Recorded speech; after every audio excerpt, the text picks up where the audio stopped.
Hello, everyone. Welcome back to English Weaver. Today, we're going to talk about confidently talking about your wins before the year ends. We'll take it step by step and keep it simple, fun, and easy to follow, all to make your English journey more enjoyable. Hey there, how you doing? I'm really excited to talk about this one. I'm doing great, and me too. It feels like the perfect time of year for it. The year has just, I don't know, flown by. It really has. I feel like I just blinked and it's almost December. It's kind of wild, but it's a good moment to stop and take a breath. Totally. A moment to celebrate ourselves. I think we all deserve that. For sure. And speaking of celebrating, if you enjoy our conversation today, we'd love it if you'd subscribe or maybe leave a like. It helps us a lot. It really does. A huge thank you so much to everyone tuning in. We really appreciate you being here. We do. So where should we start? Well, let's get right into it. I think the first big question is, why is it so hard to talk about our own successes, especially, in a second language? That is the million-dollar question, isn't it? Yeah. It's like there's this invisible wall, you've done something great, but the words just don't want to come out right. Exactly. I had this happen recently. I led a part of a meeting at work, and it went really well. Everyone understood. My points landed. But when my boss mentioned it later, I just sort of mumbled, oh, it was nothing. Oh, I know that feeling. The classic downplay. You just want to disappear in that moment. Right. It was so awkward. I felt proud, but also, I don't know, afraid of sounding like I was bragging or showing off. It's a really strange feeling. It is. I think a lot of people worry about what others will think. That's a huge part of it. But for you, in that moment, what do you think was the biggest hurdle? Was it finding the right English words to accept the compliment? Or was it more of that internal feeling of not wanting to brag? That's a great question. I think it was more the internal feeling. The words were there. I could have said thank you. I worked hard on that presentation, but something inside me just, defaulted to humility. The humility trap. It's so easy to fall into.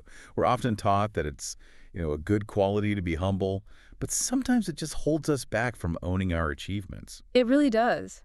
So why now? Why is the end of the year the perfect moment to sort of push past that feeling? Well, I think it gives you a natural reason to do it. It's not just a random Tuesday where you decide to list your accomplishments. Yeah. The end of the year is it's a built-in time for reflection. Everyone's doing it. That's true. It feels more acceptable somehow. Like there's a collective permission slip to look back. Exactly. And it's incredibly motivating for the new year. I actually have a little habit.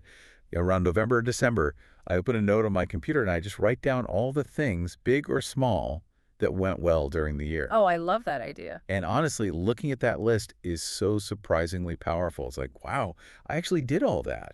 It gives you this solid foundation of confidence to build on for January. I bet. Do you ever find things on that list that you had completely forgotten about? Every single time, without fail. I'll see something from, say, March and think, oh yeah, that project, that was so hard, but we did it. Your brain just can't hold on to all the wins throughout the year.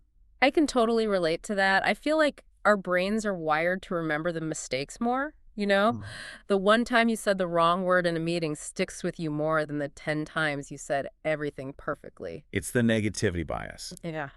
We are hardwired to focus on the threats, the mistakes. Yeah. Which is why you have to be intentional about logging the victories. You have to create the evidence yourself. Logging the victories. I like that. It sounds so official and important. And I guess that leads us to a really important point. What actually counts as a win? Right. Because it's definitely not just about getting a promotion or a perfect score on a test. Not at all. I think the small wins are maybe even more important. Things like finally understanding a really fast-talking character in a TV show without looking at the subtitles. That's a huge win. Oh, for sure. Or ordering a complicated coffee order and having the barista understand you perfectly the first time. Yes. Or, joining a conversation with native speakers at a party and actually being able to keep up and share your own opinion. Those moments feel so real. They're so much more impactful, I think, than a grade on a piece of paper. I remember a while back I was in a meeting and I had to disagree with a colleague's point. Mm-hmm. And I did it, politely but firmly, completely in English. Wow, that takes courage. It really did. And we had a good debate. And it actually changed the direction of the project for the better. Mm-hmm. And that feeling of successfully navigating a complex professional disagreement, That felt like a bigger achievement than any certificate I've ever gotten. I can absolutely see that because that's real life. That's using the language as a tool to actually do something, to have an impact. Those are the moments that prove you're not just learning English, you're living in it. Exactly. And when you start noticing and celebrating those smaller practical wins, it completely changes how you see your own progress. Well, you stop focusing only on what you can't do yet. You're not thinking, oh, my grammar is still not perfect. Instead, you're thinking, wow, I made a new friend today by starting a conversation in English. It shifts your focus from the gaps to the gains. Perfectly said. It's a total mindset shift. And you know what? That shift in focus actually makes you sound more confident when you speak, because you're coming from a place of what you can do, not what you can't. That makes so much sense. So do you think it's easier to share those kinds of wins? Like, is it less awkward to say, I successfully used the past perfect tense in a story yesterday, than it is to say, my English is getting really good? Oh, 100%. The first one is specific. It's a small story. It's concrete.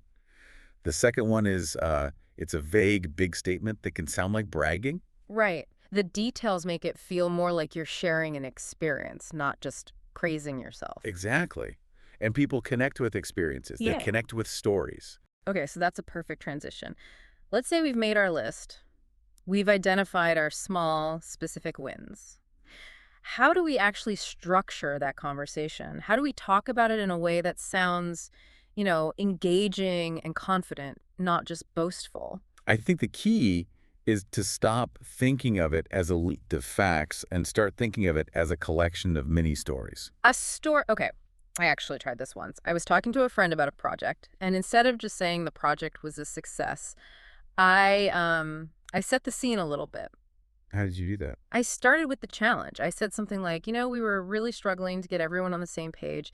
Then I talked about what I did, the action I took, and then the resolution, the positive outcome. So like a classic story arc. Challenge, action, resolution. Exactly. And it landed so much better. It wasn't about me saying I'm great. It was about sharing a journey, a problem that got solved. It felt much more natural and honestly more interesting to listen to. That's brilliant because people love hearing about how a problem was solved. Hmm. It's engaging. Yeah. And it automatically frames your achievement in a really positive, non-boastful way. It really does. I think tone and enthusiasm play a huge part too. If you sound genuinely excited about what you accomplished, it's contagious. It doesn't matter if your grammar is perfect. That authentic pride in your work really shines through.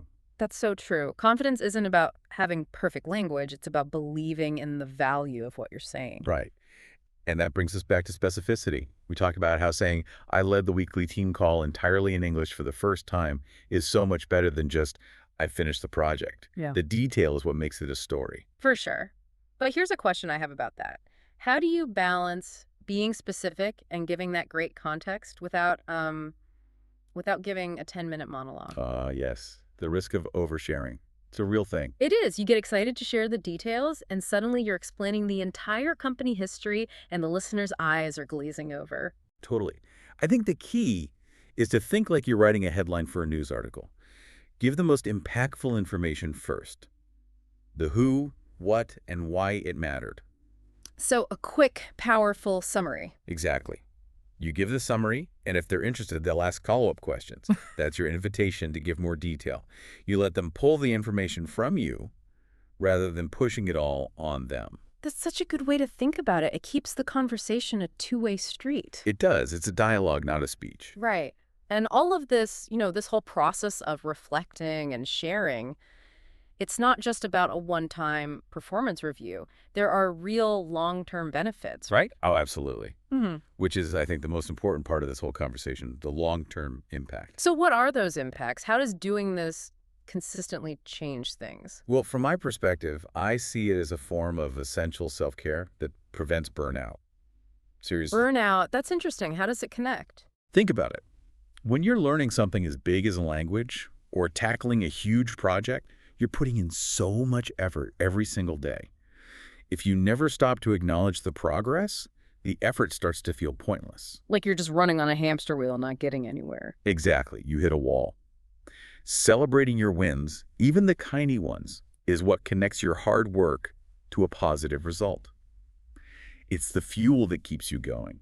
It proves to your brain that the effort is worth it. That makes perfect sense. It's like you're giving yourself a reason to keep showing up and trying. You are. You're building resilience. So when I look at my list of wins from the past year, how does that influence my confidence for, setting goals for the next year? Does it make you aim higher? I think it absolutely does, because your goals are no longer based on just a wish or a dream. They're based on evidence. Evidence, yeah. You can look at your list and say, okay, last year I successfully gave one 10-minute presentation in English. This year my goal is to lead a 1-hour workshop. It's a logical next step, not a scary leap. It's a data-driven goal. It makes the ambition feel achievable, not overwhelming. And it changes your inner voice when you face a setback. Oh, that's a big one. Instead of thinking, I can't do this, you can look back and say, wait, I handled that really difficult negotiation back in May. I have the skills for this. I just need to adapt my approach. It turns a crisis into a puzzle to be solved. Because you have proof that you're a good puzzle solver. Exactly. You have a track record. So to bring this all back to everyone listening right now, we really encourage you to try this. You don't have to wait until December 31st. Please don't wait. You can start right now. Just, grab your phone, open the Notes app. And just start with one thing. What is one thing you achieved this year with your English that you're proud of? It can be anything. Anything at all. Maybe you finally understood the lyrics to your favorite English song. Maybe you helped a tourist who was lost. Whatever it is, write it down. Acknowledging it is the first step. Everyone has wins, no matter how small they feel. They all count. They absolutely all count. And that acknowledgement is where real confidence begins to grow. So before we wrap up, I just have one quick tip that I find really helpful. Oh, yeah.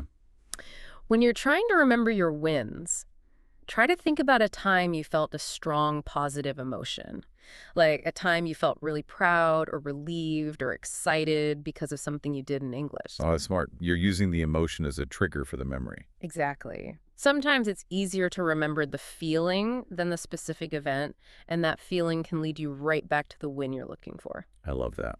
My quick tip would be find a wins buddy, someone you can share your weekly or monthly wins with. Oh, that's a great idea. It just makes it a regular practice. Yeah. And you get to celebrate their wins too, which is just as motivating. It creates a really positive, supportive cycle. It totally does. What a great way to stay consistent with it. Yeah. Well, thank you so much to everyone for joining today's discussion. I hope it was helpful.